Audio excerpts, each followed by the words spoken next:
Grabe ang tindi ng traffic dito, guys. Bound to Surya. Napakahaba na nito. Kanina pa kami dito. Yan o, nagbabaan na yung mga tao. Hindi na sila mapakali. Yan. Tapos yung ano na yan, sinirado nila yung kabilang karsada pa ganun. Papuntang Hungary.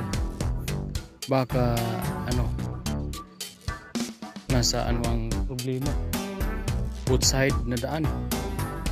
So malalaman natin mamaya, tingnan ko kung makapag-video tayo ng ano. Kasi sobrang haba na eh. Hindi natin alam kung ano dahilan. Yung mga tao nasa baba sila oh.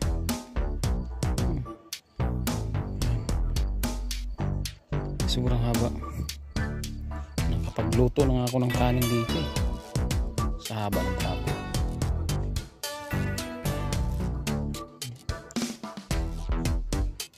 Ganda ng aso nila. Hindi talaga nagalaw. Ayan. Siguro hindi mga tao. Napakahaba. Walang kung anong dahilan.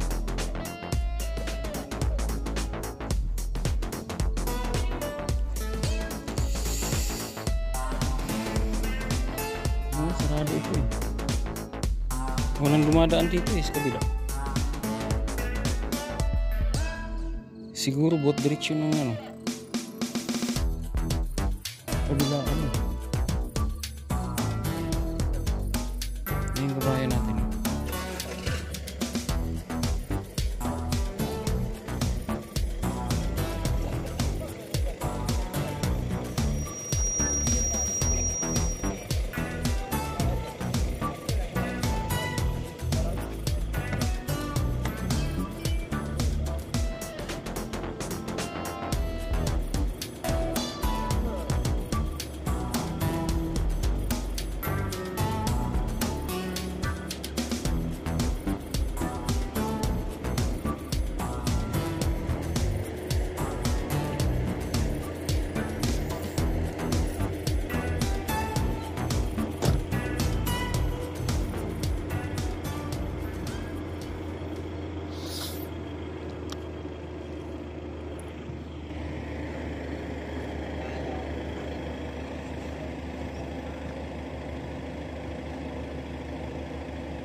Siya lang nag-isa. Baka yun yung itinakbo. Talaga.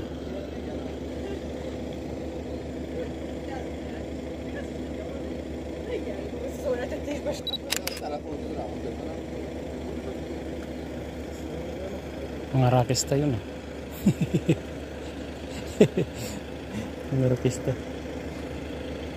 Namamasyal sila sa gitna ng karsada. Siguro ano na,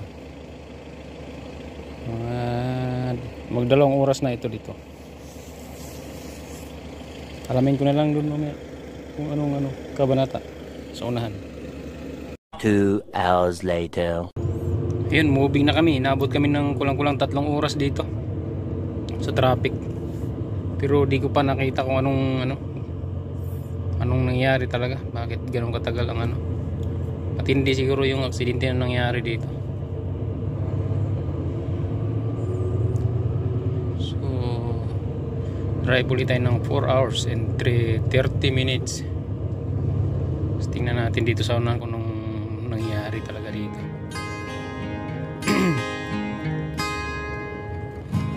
Wala, malayo na yung tinakbo ko.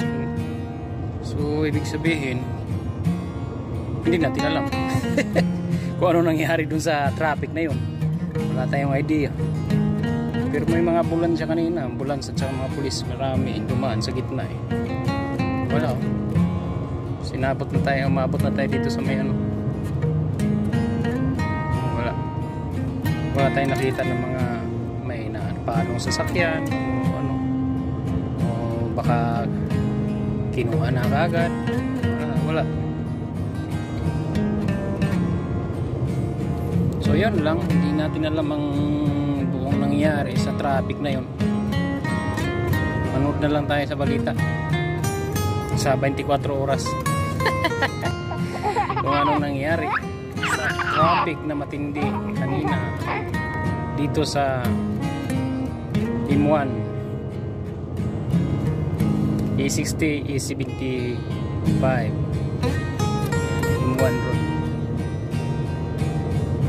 Wala tayong nakita ng mga bakas na mga napano. Ulay-ulay na tinakbo natin eh. Naka 8 kilometro na tayo. So, ganun lang. Ingat truckers. Yan, nagkabol-bol na dito ngayon sa parking kasi wala. Ito na, ubusan to ng mga oras ito mga to. Oras o ano. Dahil sa matinding traffic kanina. So tayo, may oras pa tayong ano, 4 na oras. Kaya walang problema. Let's go! Hanggang dito lang guys. Kasi wala tayong nakita anong nangyari sa traffic na matindi kanina. Babo! Ingat lagi, trucker! Bye-bye! Bye. Bye.